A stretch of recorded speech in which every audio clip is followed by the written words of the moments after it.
hard to believe, September 11th, Old 2025. coffee cups. I don't even know where the internet is. Has anyone seen anything around here? Bim bam. I don't know. Brendan, I know this much. The internet gremlins are real. Will told me about them last night. And Will, our prayers are with you, man. You have been through hell in the last month. I'm glad you're recovering. And you're one of the best guys we bring on this show. And you know what? I'm glad you're here. And we're going to talk some South Carolina football, whatever else is on your mind. Do us a favor, everybody. Take a picture with your cellular phone of that QR code. We're live on X, Facebook, and YouTube. And we got executive producer Brendan Martin, who has no equal in the Western world or anywhere, putting reels out nonstop. We got 8 shows on this channel. You want to be a sponsor? Contact us.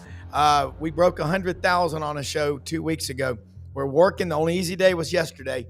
And Will, you're over in Columbia, South Carolina, undefeated.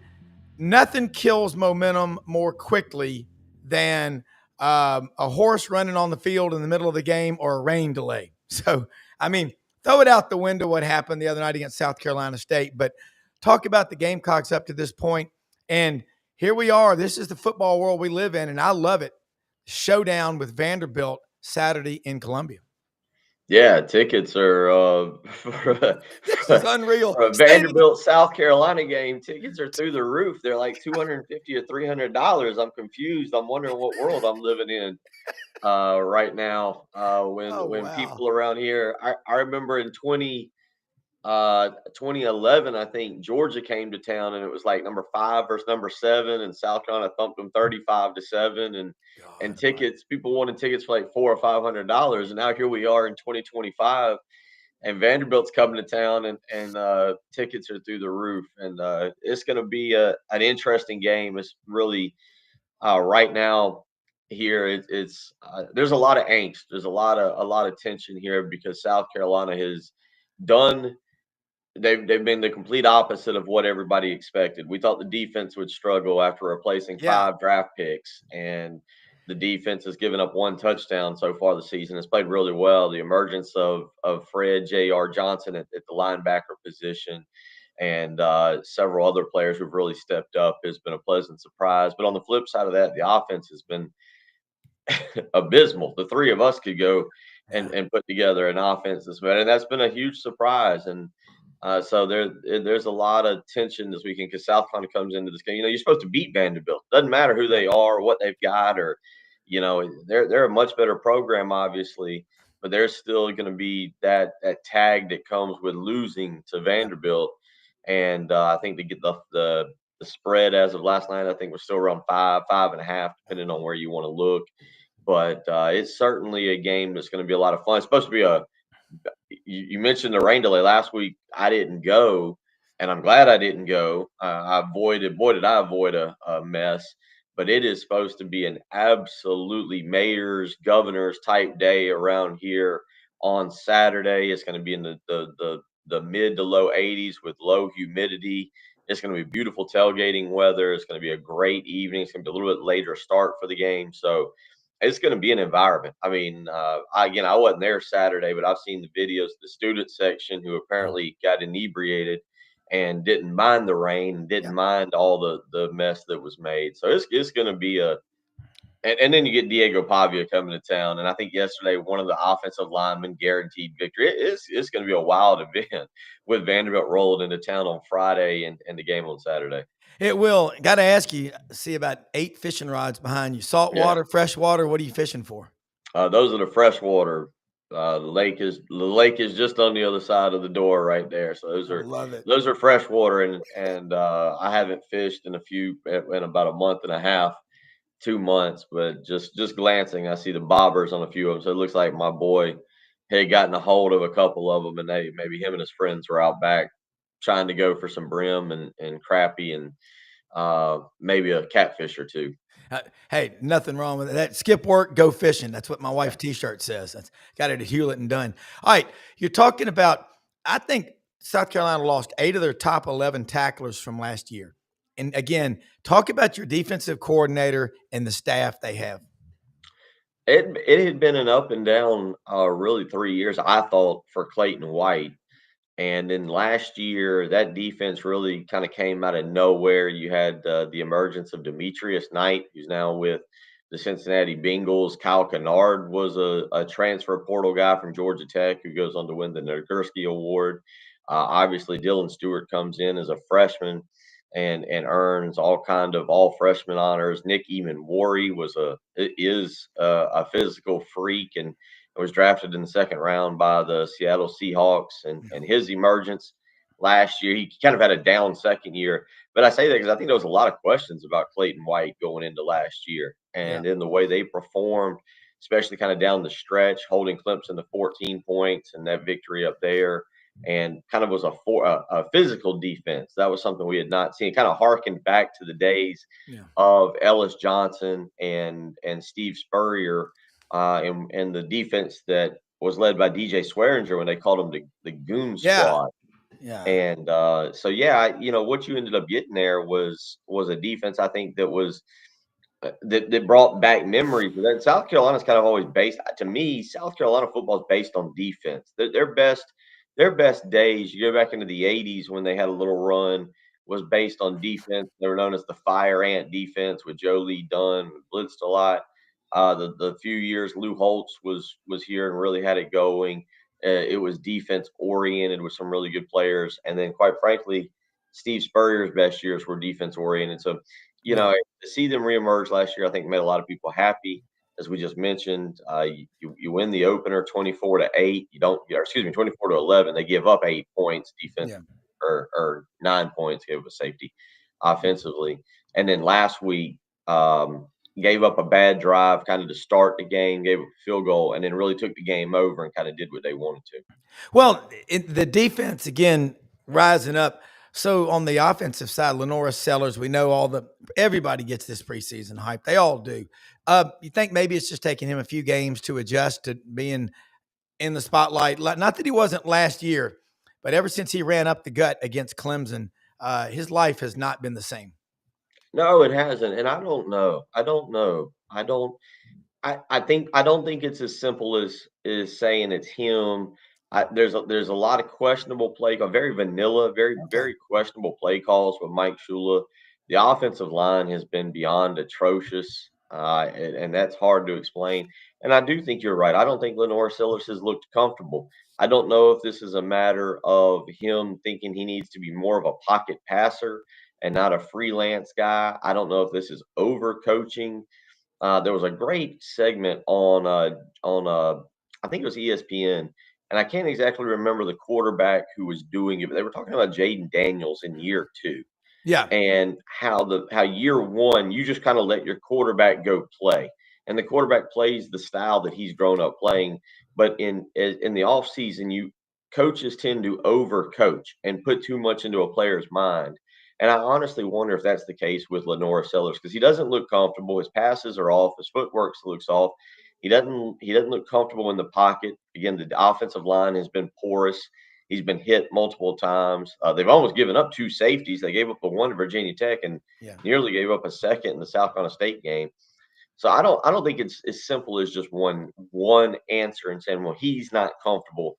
I think there's a lot that goes there that's got to be answered, and it's got to be answered here on Saturday night.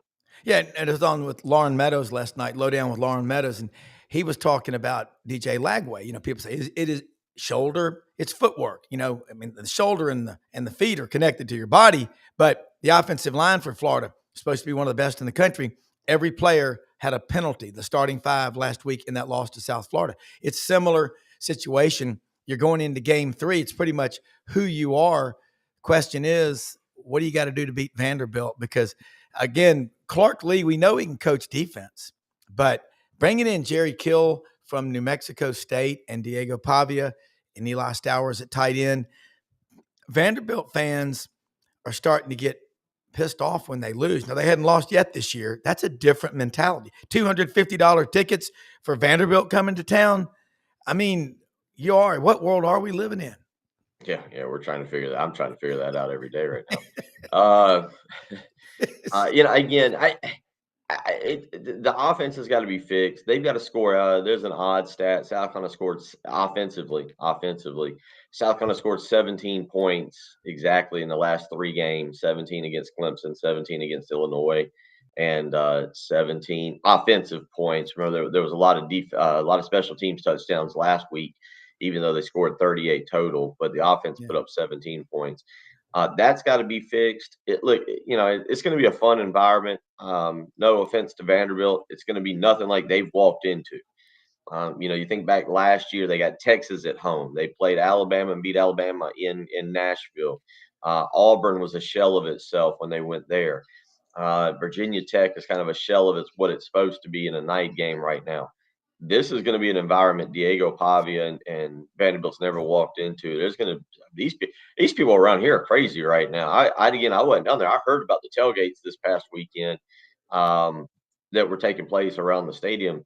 It's going to be even though it's week 3, and I'm not saying that either team is a playoff team, so don't take it wrong, but it's going to be that kind of environment where it's insane. And it's South Carolina, it's Vanderbilt. I think I kind of remember back in like 07 or 08, it was South Carolina, Kentucky. It was like a top 10 showdown on a Thursday night. Kentucky had Andre Woodson. And I remember thinking, what are these two teams doing in the top 10? And look, South Carolina wants to keep their top 10 ranking. They want to get to LSU. You got to go through Missouri next and Kentucky, but they want to get to LSU. And people already around here, even though it wouldn't be here in Columbia, South Carolina, people here are already looking ahead thinking if they can win, maybe you get ESPN Game Day in Columbia, Missouri for that showdown. So there's a lot on the line, and people are very, very fired up for this game.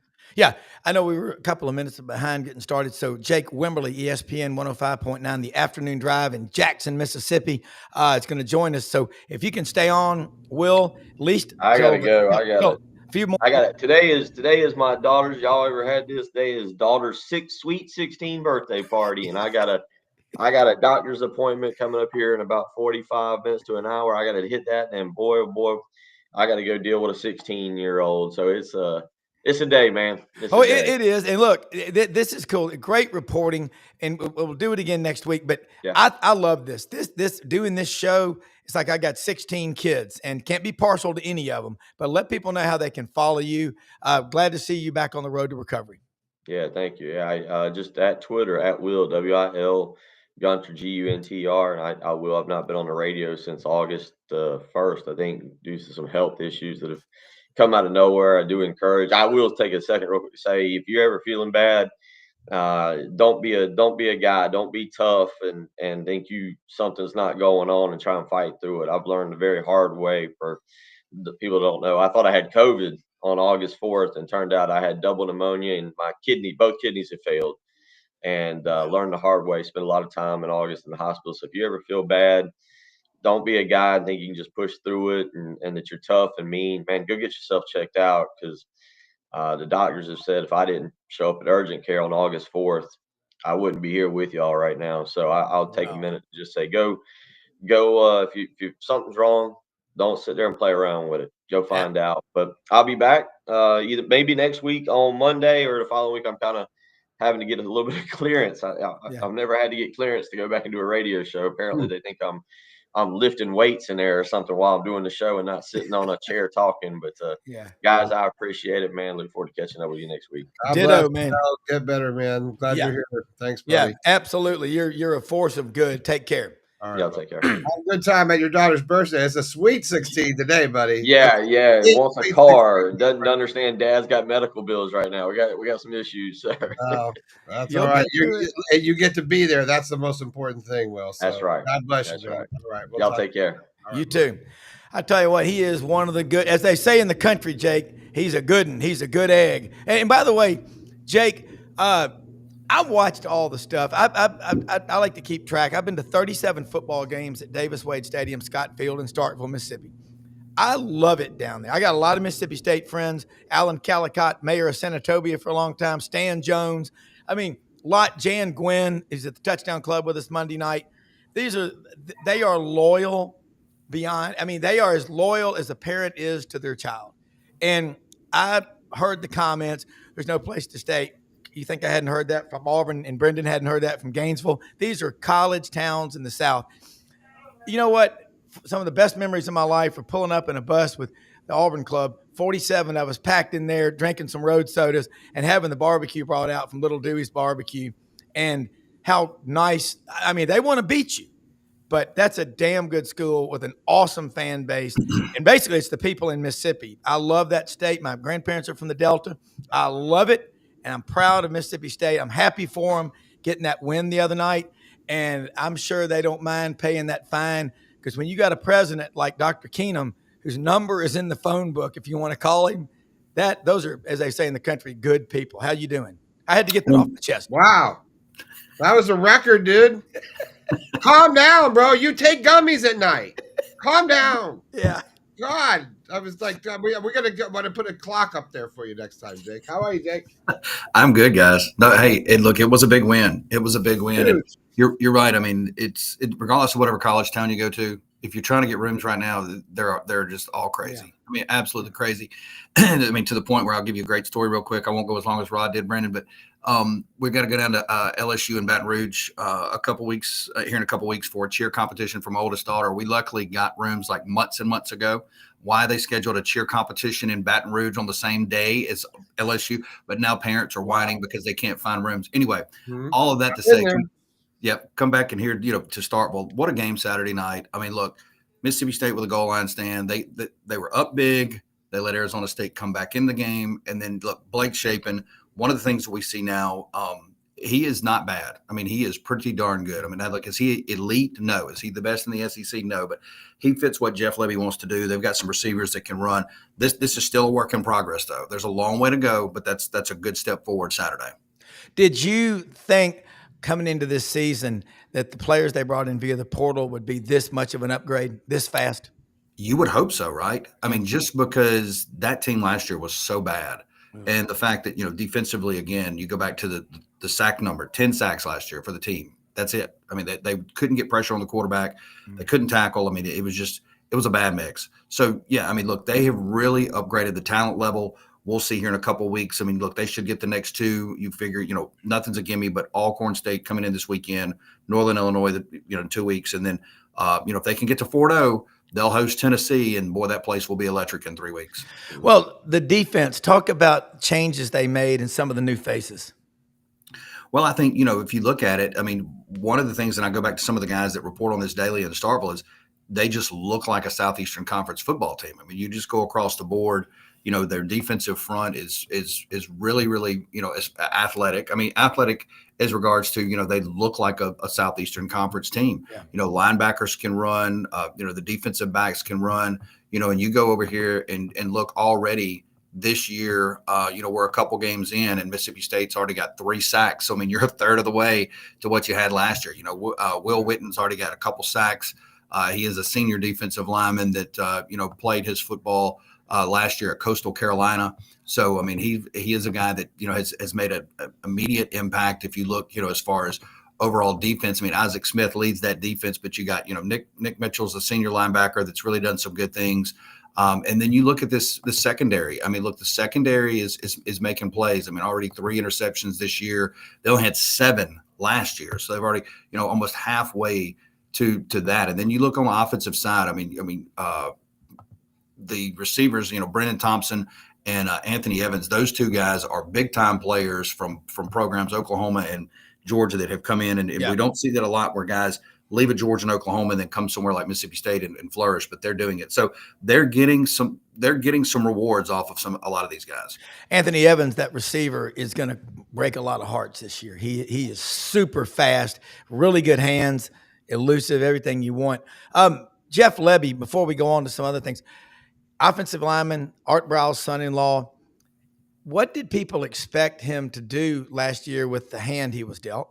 I'm not saying it's okay to be 2-10, but I mean, he had nothing. I hate to say it, almost nothing. Yeah, I mean, he did. He had nothing. Now, there was the moments in you. I think it's not necessarily how many you lose; it's how you lose. And I think last year everybody goes back to that Toledo loss. And the fact that, look, Toledo is a really good MAC team. We know that. I mean, Toledo has won some ball games and put some people in some precarious situations on Saturdays. They put Kentucky in one a couple weeks ago, and, Kentucky ended up pulling away. But I think the way, for Toledo to come in there last year and just really run Mississippi State out of their own building, that was a wake-up call of how bad this football team is. Again, right now, everything is, kind of trending in the right direction. They just need to continue to trend up. All right. You're great with numbers. I would like to say before we go on, Jake, that I told this show a couple months ago, and everyone told me that I was a little crazy. I said, watch out for Mississippi State this year. Yeah. They're going to be a good football team, and they're my dark horse to be good in the SEC because ChatGPT told me that. And so then I said that. But Brendan, you also he tries to act like he knows a lot. I mean, he studies this stuff analytically like you do. And AI does. Yeah. I do well, but Brendan AI does everything. Brendan's been to a game or two. I'm not even real. Yeah. Get out of here. All right, but look, the thing is, Brendan was right. You listen to Jeff Lebby, and you watch him wherever he's been. Yeah. He's produced positive results. Yeah, I really like Jeff Lebby. I'm kidding, but I've always been a huge fan of him as a coach. Yeah. If people don't understand, if coaching doesn't matter, and I don't mean to derail the conversation, but Jake's one of my favorite guests, is that it look at what happened at Florida this weekend, and you tell me that coaching doesn't matter because coaching matters, because coaching motivates and coaching gets guys to go. You had a flat Florida Gator team that, hurt the bed on Saturday. So, it matters. So I've always just thought that Jeff Lebby was just something special, and look at the product that's happening. So it's exciting. It's exciting. I'm glad to see that. Kind of always liked them. Yeah. And Jake, that program, your head coach, they pay him that money for a lot of reasons, but then you got to have a great staff. Chad Bumpus was up here at the Touchdown Club in Memphis last year. I mean, come on. That guy, you talk about a recruiter, a coach. You like this staff? I do.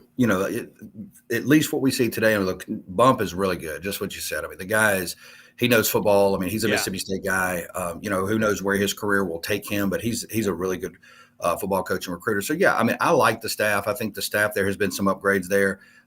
There's a lot of positive energy, and, you need to see some of that energy. And kind of back to Brendan's point about Florida on Saturday, you didn't really see that. I mean, and you would have to think, and I'm not saying the coaches didn't do this at Florida, but I was really kind of when South Florida took Boise out the way they did week one. I thought, man, that's impressive. I mean, Boise's not the Boise of last year, but just to unravel Boise, I thought, don't sleep on South Florida if you're Florida, because look, the number was way big in Vegas. I think it was 18.5. Yep.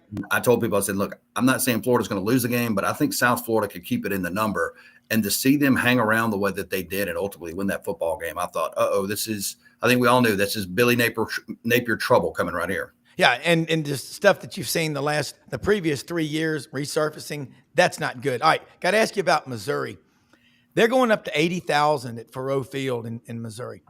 I think they're not paying attention. Dudley Dawson's on here with us now. We got a great panel of some really smart people. Live from Boulder, Colorado. Dudley, oh my God, that's the Flatirons.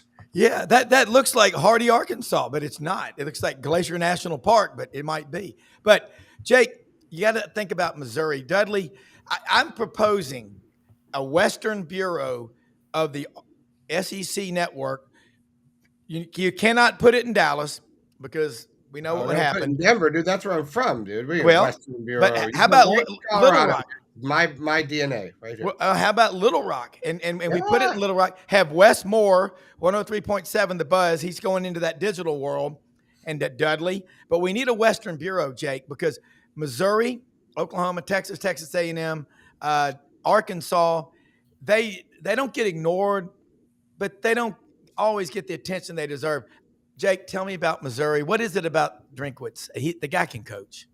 He can coach. There is no doubt about it. And you look at, their new quarterback, and I'll call him Pribula. How do we pronounce this guy's name, by the way? Anybody? Dudley? Dudley, how do you pronounce his name? Dudley, you're muted. You're muted, Dudley. I can't say, the words I understand, much less I'm going to say the new guy who's playing well. Yeah. I mean, look, he's playing really well. I mean, 5 touchdowns, no interceptions. I mean, you look at the run game. I mean, Ahmad Hardy, I think he is what we thought, which is very, very good as a running back. So they're going to be a team, that's going to be in a lot of ball games. And the way they took care of Kansas, the old Big 12 showdown there, 42-31, they'll get to 3-0. You would think this weekend against Louisiana, formerly Lafayette, and then we'll see what they do. With South Carolina. And look, their schedule is, as we know, is not as hard as some of the others in the Southeastern Conference. I mean, South Carolina, they host Alabama.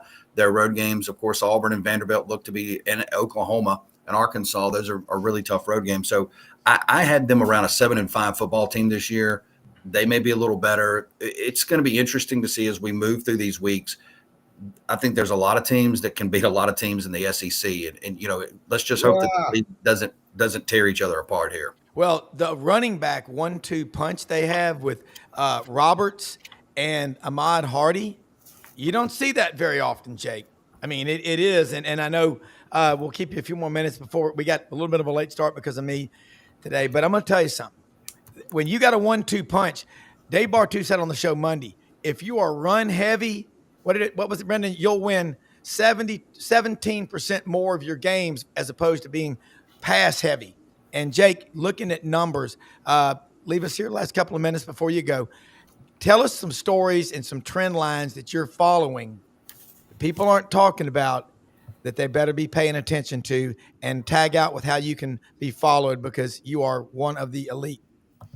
Well, I appreciate that. Look, some of the things I'm following, I want to continue to see John Mateer and what he does at Oklahoma. And, does his numbers continue to trend upwards? I mean, he looked really, really good against Michigan. And, our buddy there, Vince, how are you, sir?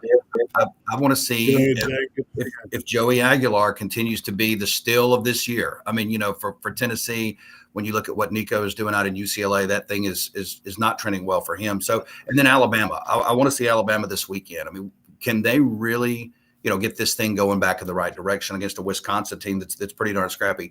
And then, hey, for Arkansas and Dudley, I mean, I think they've got a great shot this weekend in Oxford. Ole Miss, they better pack a lunch. I mean, we know that game could be a 4-quarter ball game. So there's a lot of great intrigue coming up this weekend. Hey, grab me on X at Jake Wim, guys. I appreciate it as always. Hey, look, we'll do it again next week. Thank you so much for your time. Guys, I'm going to go back, Vince. When Roman Harper this summer, thing he saw, he goes, I watch tape. That's all I do in the summer. And he's got 4 young children too, but he watches a lot of tape. Aguilar's turnovers, he didn't like that. But, he knows, we all know Josh Heupel is one of the best quarterback coaches in the country, Vince. Joey Aguilar has a interesting story for sure. He almost became a fireman. He almost just got out of football. He persevered, and he came into Tennessee, had to earn the respect of everybody on the Hill, and he seems to be doing that. And when you go in the locker room, is there any question that he's the leader of this team? And I tell you what, I have a lot of respect for Josh Heupel and that team too. Boo Carter had to work his way back on through the leadership council. We need more of that. The power T, Vince. Absolutely great to be on with you fine gentlemen once again here on this Wednesday. And you're right about Joey Aguilar. It's not, I wouldn't even say, you're right in your description, Rob, but he is definitely won over his teammates in the locker room. And that happened pretty quickly. Yeah. I asked Kelsey Pope yesterday to describe and shed some light into the relationship between Joey. He's the wide receivers coach. So I said, describe and shed some light into the relationship between Joey Aguilar and those wide receivers, because that's a big deal. And that element of this team was the biggest question. Will they get out of the quarterback play? What about the young receivers? How does the passing game? Would it get back to the old days of being able to throw the deep shot? Yeah. And he said, man, it's been unbelievable. And he said that Joey Aguilar is constantly doing stuff with those receivers or spending time together outside of when their meeting time is. And Kelsey Pope even said, sometimes, our room, we stay like longer than pretty much anyone. And sometimes we'll be there kind of late. And the guys will be like, hey, coach, man, we got to go. We got dinner with Joey Aguilar. So he understands that and says, hey, just come back, just make sure you get your work in afterwards. So he loves that aspect of it. And they've been good through the first 2 games. And, no interceptions. That was one of the big topics. You mentioned it, what Roman Harper said. The completion percentage has been good. He was the highest rated quarterback according to Pro Football Focus last week. Now, granted, they're playing East Tennessee State. I get it. Yeah. But there's plenty of other quarterbacks that have played in those non-conference games or FCS games or against air that aren't doing as well as Joey Aguilar has in the first 2 weeks. So it's very positive what we've seen. Obviously, it elevates so much greater this week. But considering all the work he did, and then they're building that relationship and that chemistry, especially with his starters, couldn't have gone any better to get to this big jump in Georgia. I agree. Dudley, man, tell us where you are. That's not Hardy, Arkansas. No, this is Colorado, and this is where Brenda was right. My future son-in-law asked our beautiful daughter Camille to marry him last week. Why don't you set a curve there, man? And but I wanted to show my love, and I love I love to keep it fresh here. I'm trying to think. There's the maroon bells behind you, I believe. I don't know if that's correct, but I believe I heard those words. Yes. Yeah. So, I only spent 37 years there. I lived in Denver too for about a year and a half. Did you really? Where'd you live? I lived in Castle Rock. Yeah. I lived in Littleton. I lived in Highlands Ranch. Yeah, all those. Yeah, I grew up there. That's where Castle Pines golf course is, and that's where they have the BMW now. And I caddied there. So, anyways, she lives in Arvada right now. So. Yeah. Oh yeah. Well, she is in Arvada. Mm-hmm. All right, we got to. It's Arvada. Yeah, that's all. That's the hot spot. Don't say Veda; they'll think you're not a local. You guys be like, Arvada. I love hearing the Midwesterners call it Colorado, Nevada. No, we don't say that. No, Midwest. Like Mike Gottfried would always say Colorado. And you're like, Colorado. It's Colorado. I forget Brendan. We all think Brendan grew up on the beach in Florida. He did not. Mm-hmm. He is a mountain man. Wilderness skills, survival training. Seriously. Courses and rock climbing instructor. That's completely opposite of what you thought. So. Well, okay, but I mean, he's a mountain man. I don't like swimming in the ocean sometimes. I feel like I'm on the menu. I still haven't gotten over that thing. So it's kind of ironic, a little role reversal, because I grew up close to the beach in Clearwater in Tampa Bay, and now I'm near the mountains and the Smokies here. So, brother. Yeah. Are we related somehow? Probably are. I'll trade you. We both work in sports. What's going on? We got some people watching the show right now in Frisco, Colorado. Jim and Pat McClellan. Mm-hmm. Hello, everybody. They're from Little Rock, and they are some of the most fervent supporters of the University of Arkansas on the planet. Dudley, Dawson, you met them last year at the house on Spring Street. Congrats to your family, by the way, for the the nuptials and all that good stuff. Yeah, congratulations. That's a great place to be. All right, Dudley, man, this Jake, Talon Green, talk about him. The SEC top to bottom. By the way, Wil Gunter from the Gamecocks, 107.5, the game in Columbia was on right before y'all. They're scalping tickets for the Vandy, South Carolina game coming up this week, $250 to $300.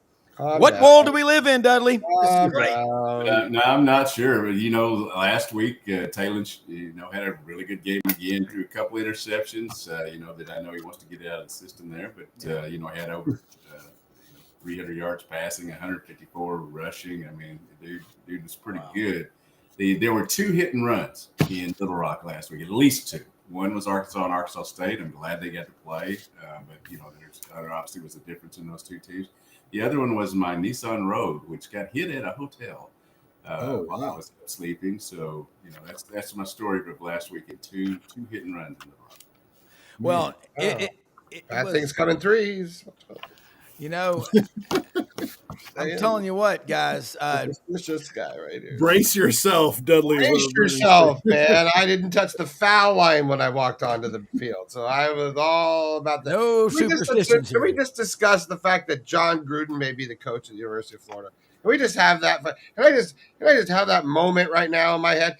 We can talk about Vandy and South Carolina. That won't mean anything in like 5 weeks. Can we talk about the implosion at the University of Florida right now? Like, it's freaking me out. The sky is falling, and John Gruden may end up being the head coach. I hear that rumor more. I guess y'all have the early edge because of the loss. Yeah. Right Yeah, and we hear about. I mean, look, it's a long season ahead, but pretty much in week 2 and 3, Vince, you are who you are. This Tennessee team, the defense. The defensive line is going to be good, but give me some names of some guys that are coming on in the first 2 games. And we saw what happened to Etsu the other day. It doesn't matter if you're playing against air and you execute and you're that efficient. That ain't nothing. First off, can we give some praise to my alma mater, the South Florida Bulls, for what they accomplished? Sorry, Brendan. Yeah. I mean, it's just props, 100% props. Yeah. They were the better coach team. I know that's not news to you guys, but Alex Golis did an awesome job, and there's a ton of Tennessee influence on that team. Number of starters, their backup quarterback, a number of assistants. So it is really interesting how there's that connection to my alma mater there. And they got Miami this week in a top 25 matchup. But as far as Tennessee, the interesting thing is they haven't had their 5-star offensive tackle in David Sanders Jr. in their first 2 games. He's almost certainly won the right tackle job in the preseason with the work he's done and what a talent he is in putting on weight. So he hasn't played the first 2 weeks. He got nicked up in practice. Game week of Syracuse, they held him out. Thought he was going to go this past week. They held him out. And now it's Georgia. So the big question and conversation we've been having this week is, what does Tennessee do? Do you bring back and do you start your 5-star offensive tackle that had won the job? If he is ready to go this Saturday, do you put him in there for the first time against Georgia in that defense? Or do you start the same 5 that has done an awesome job, that has not given up a single sack all season, that has led the running game to be pretty dominant? Do you roll with those guys and then maybe play him a series or 2, get his feet wet, and then kind of see how it goes? That's one of the big question marks. We don't know. We don't know if Sanders is going to be cleared by medical. We don't know if he is going to play and or start. So that's a real interesting dilemma. There's a lot of aspects of that too. If Sanders is good to go, I think that's the better starting 5. I think they'd be better in the interior, which is where Georgia has attacked Tennessee in the past. That's what Georgia does. They always have great tackles, and then they have these really athletic linebackers that can run, that'll blitz in the A-gap, and they kind of blow things up for Tennessee in all the games they played. Obviously, Georgia has the 8-game winning streak. So what Tennessee does to defend that and with their offensive line is a big question. But the offensive line is, Rob, to answer your question, big standouts. All of those guys along the front without David Sanders Jr. They've had to have great cornerback play because Tennessee is going to be without their 2 starting corners in this game against Georgia. Jermon McCoy, the projected first-round pick, has been out. He hasn't debuted this season, coming off of the ACL in the offseason. And then they lost Ricky Gibson, who is ascending into closer to the level of Jermon McCoy with the way he came on in the offseason from last year. He went down after 19 plays in the Syracuse game. So they've needed Colton Hood, a Colorado transfer, who's been awesome, had a scoop and score against Syracuse. And then a true freshman, Ty Redmond, has been awesome. Bunch of pass breakups, looks and has played much more mature than his age. And then they still have a little bit of depth at that position. But without your starting corners, that can be a little dicey. They've also been down a couple of defensive linemen and starter Jackson Moy, Tyree Weathersby, a defensive end. He didn't play last game. And then David Hobbs still hasn't played he's a former 5-star that was the number 3 tackle among them. Yeah. So who comes back this week? That's a TBD, but they've had a lot of their young defensive linemen play well also. And then the wide receivers have done a nice job. They've settled in on a top 3. The other guys haven't played much. So those would be just a few. And by the way, you mentioned the running game with Mizzou.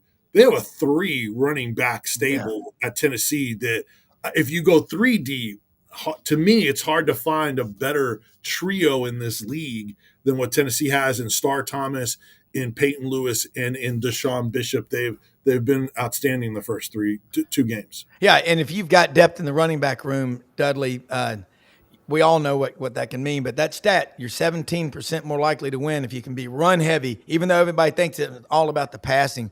Dudley, you got to go down to the Grove to Oxford Saturday. Ellis Johnson on this show Monday with Pete Cordelli and Dave Bartu said, I wouldn't be surprised if Arkansas doesn't go down there and beat Ole Miss. What are your thoughts? The one thing I know is it's always a high-scoring game in Oxford. Sometimes one team scores a lot up here when they play Fayetteville, but it's always seemingly an offensive firework thing down there. I think that's going to be the way it is again. I'm interested to see who protects the ball better. Austin Simmons came out early last week, had a couple of interceptions. But then after that, he protected the ball pretty well, and they obviously won at Kentucky. Same way with Taylor Green. He's got to protect the ball. It hadn't been an issue yet in these first two games because they were playing overmatched foes.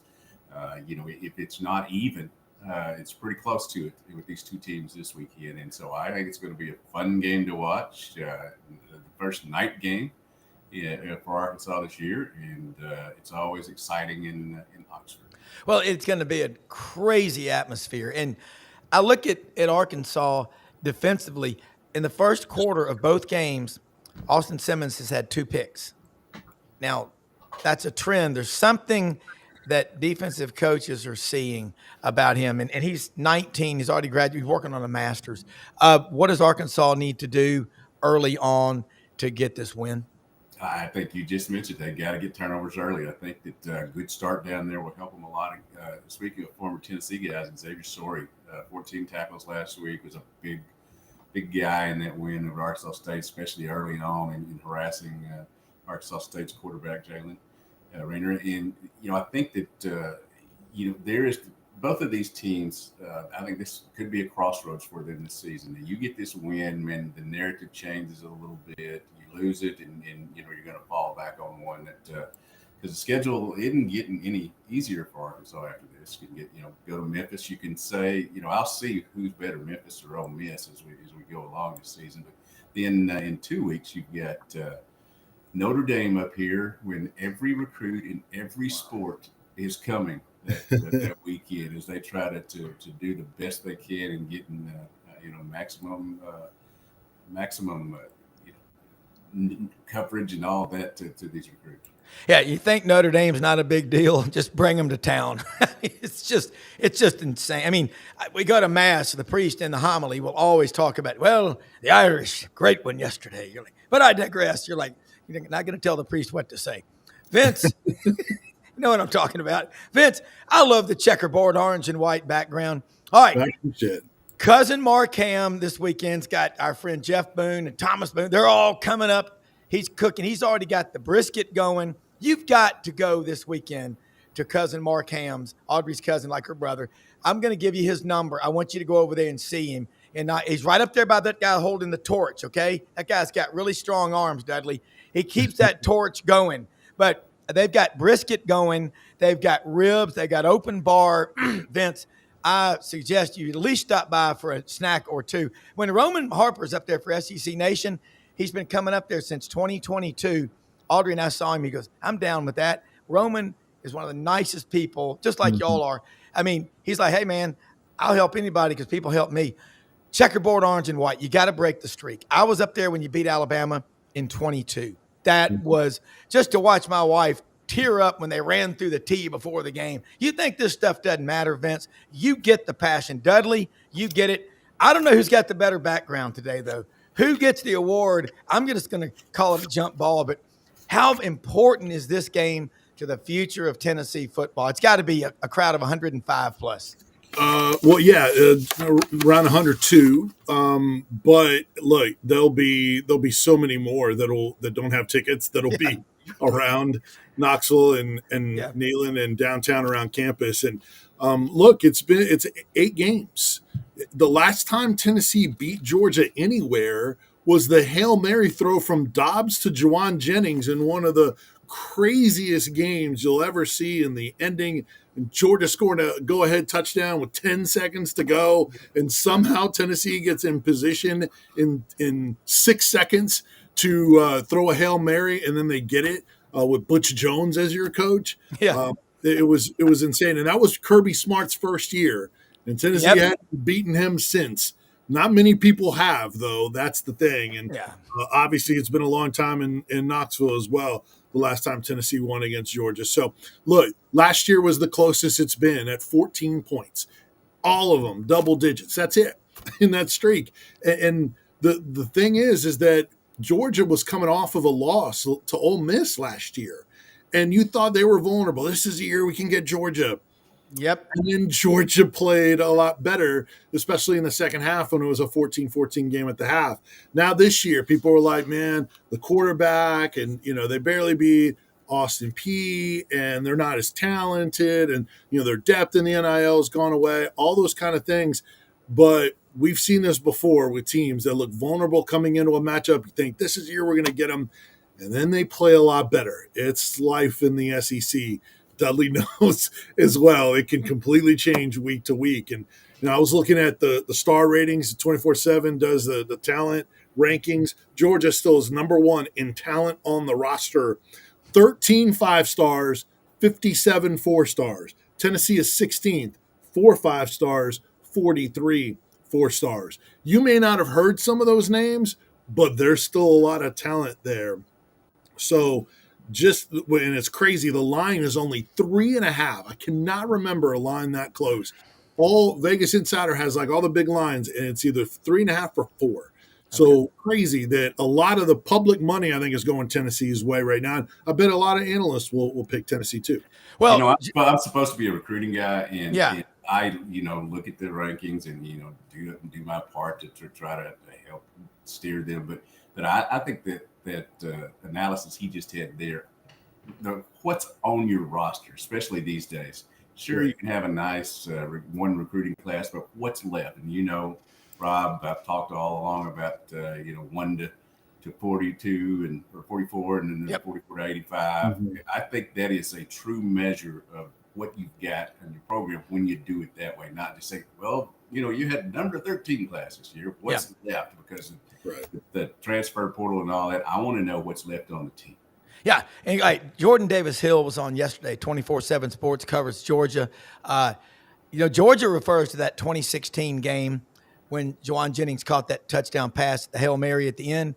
You remember in 2001, David Green completed the pass to Michael Haynes in the end zone in Knoxville. We just stepped on their face with a hobnail boot. We broke your nose. You know what Georgia calls the game in 2016? The Dobnail boot. Larry Munson was already up in the sky calling games.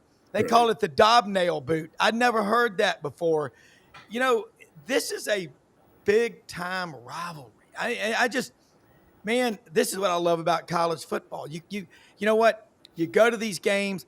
Now there'll be 102,000 standing, and they will come to their feet as the Tennessee Pride of the Southland Marching Band forms that giant T. And Tennessee comes running on the field. There'll be 60 or 70,000 outside the stadium watching in those fancy tents on the color TVs, all liquored up, eating food. These events now are like dead shows, 3 or 4 days, going and panic shows or whatever. They're getting bigger, and we keep having all these people trying to tell us college football is ruined. Nothing could be further from the truth. There's some things we got to fix. But the excitement level, $250 tickets for a Vandy, South Carolina game, hey, I'm down with that, as Roman Harper would say. And Rob, how do guys handle the moment? Joey Aguilar hasn't been in an SEC atmosphere like that. It'll be his SEC. No.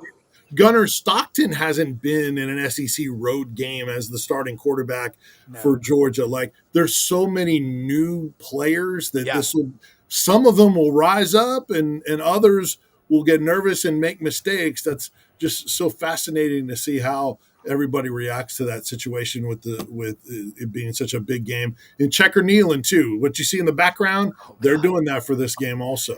Oh man, I tell you what, Lulu and Junior are going to be there before they go to Shoney's having a big time. There's nothing like the fans. Dudley, you talk about, well, who cares? It's all about the TV money. If you had that stadium with 24,000 people in there, or you had Reynolds Razorback Stadium with 25,000, it would not be the same. You know that, Dudley. Talk about I've seen it at St. Louis Cardinal games this year. I mean, there's no attendance, whatsoever. But yeah, I mean, the reason I'm picking Ole Miss this weekend is because they're at home. If it was here at Arkansas, there'd be a great crowd. I mean, they've had so many great games down at the fourth and 25 game. A lot of people remember the Hunter He from Hunter Henry, but what they forget is the late great Alex Collins.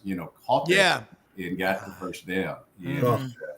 That was a heck of a play. They've had 7 overtime games there. They've had one of those in Tennessee too. But it's always been entertaining. I don't ever want to miss an Arkansas Ole Miss game. There are a lot of games I like on the schedule, but usually this is the most entertaining. And I've known Coach Kiffin since he was here as a baby with his dad Monty when he was a coach here. Yep. And it's always interesting to see what he's going to say during the week, no matter who the team is. Yeah. Sorry to the gamblers out there, Vince. Yeah, for sure. And I would probably, like Dudley said, lean towards the over. And 7 points is an interesting line, 7.5, wherever. But yeah, the over typically in that kind of game. And you mentioned Austin Simmons. He's thrown 2 picks in each of his first 2 games. 2 picks in the opener as well. And they're early, and then like Dudley said, it kind of settle in after that. But man, Ole Miss can run the rock too. Is that you got a dog named Daphne? We've got a dog named Daphne. That's pretty cool. Remember, I think my wife named it after Daphne from the old Frasier show. Okay. Yeah, people ask me if that's the case for mine. I rescued mine, and she had that name. And I just didn't okay. Yeah. So. Or she could have named it after Daphne, Alabama. We have a lot of people watching down there in Baldwin County, Alabama, on the Foley Beach Express.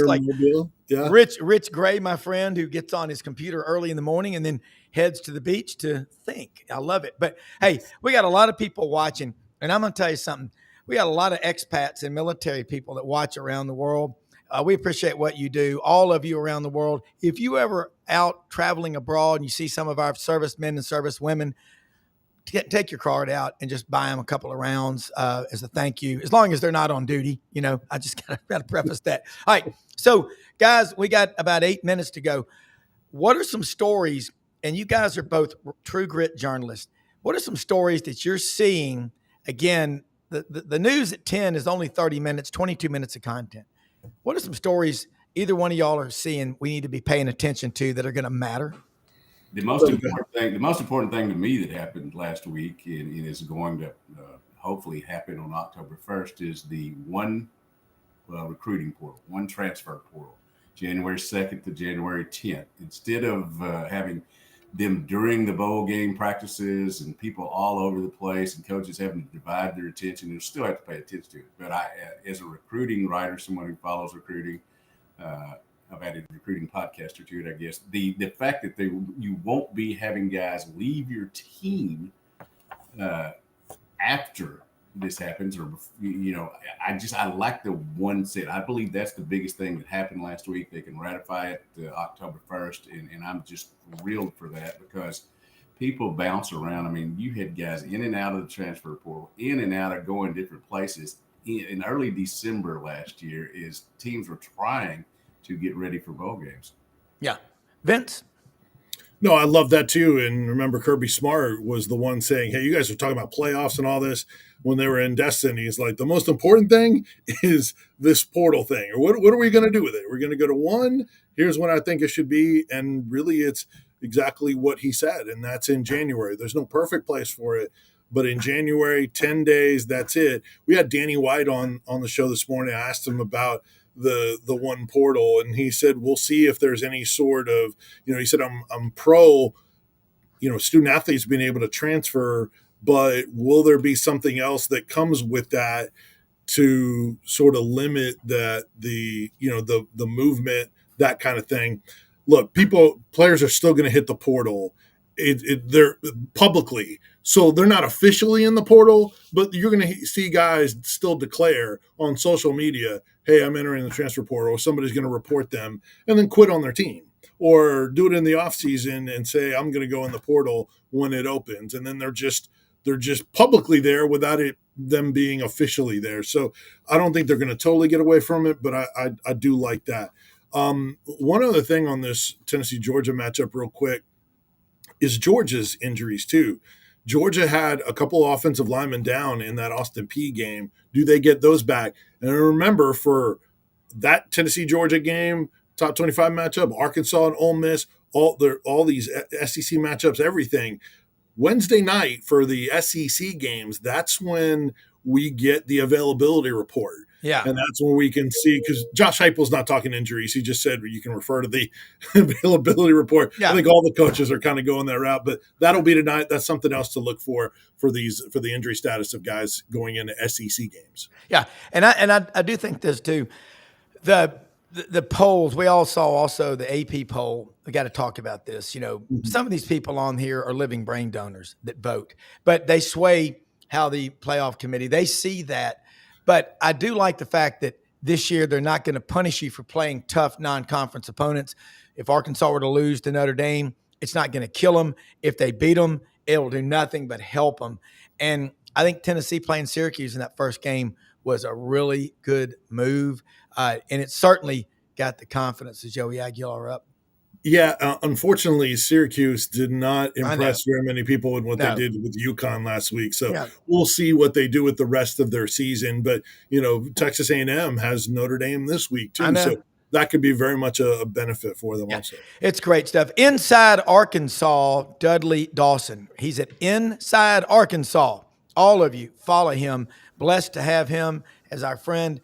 Same thing with you, Vince Ferrara, the sports animal in Knoxville. Hope the hip is recovering well. And you're moving around a lot better. I don't see the pain that I've seen there. and both of y'all, keep these backgrounds. They're freaking awesome. I mean, checkerboard, orange and white. And Dudley lives in the stadium, but he's not there this week because Arkansas is on the road. Do you still get to live there, though, when the Hogs play on the road? Yeah. My luxury box is right next to John Tyson's. Yeah. I got you. Chicken fingers for everyone. Y'all take care. Blessed to have you. We'll see you next week. See you guys. All right. Let's say something about Landers Ford, folks. Landers Ford at Poplar and Houston Levy, where Collierville and Germantown come together. They are open every day of the week except Sunday, where the day means more than the dollar. They're great folks out there. Brad Bellamy, the general manager, they're there to help you. Yes, they're a business, but they will help you in every way humanly possible. Kent Ritchie, Don Kitchens, Brad Bellamy, the whole crew, strength in numbers.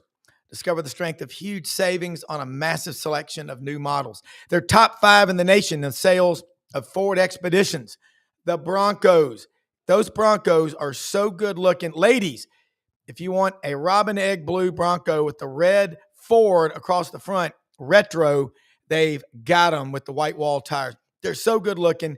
These Ford Expeditions, I got to tell you, it's one of the best looking SUVs that's ever been made. And the F-150 series, number 1 selling truck in America forever. Okay, LandersFord.com, LandersFordMemphis.com. Get started. Give them a call. Also around the street from Hewlett and Dunn Boot and Clothing Company on the historic square in Collierville, Tennessee. And we got these horses right here for the grandchildren. They sell stuff like this at Hewlett and Dunn. Great looking stuff. They've also got over 7,000 pairs of men's and women's boots. They've got the new clothes for the fall and the winter coming in.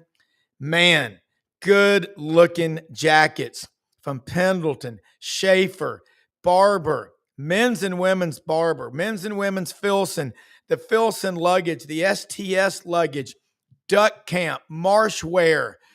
Wow, great looking polymer clay earring. They got a selection of earrings there that J.M. Huffman's mom makes that are fantastic.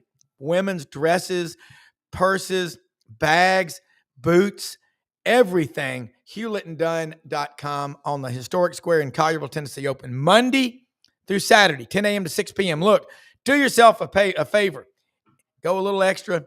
Get out there. You'll love them. Charles Hall, the whole staff out there, Raven, J.M., they're the best. Hey, Rumble Boxing, Union and McLean. How you fight is how you live. Never stop moving. Open every day of the week, 5:30 in the morning, depends on the weekends. 48 spots in those classes. And the lights out gummies, man, they work. Take them 30 minutes before you go night-night. They've got pain lotions. They've got them all. the Pro Athletes Hemp Association. 25% off Sidelines, promo code Sidelines. Hey, most often we see the face of Christ in the least among us. Go out, make something great happen. See you tomorrow.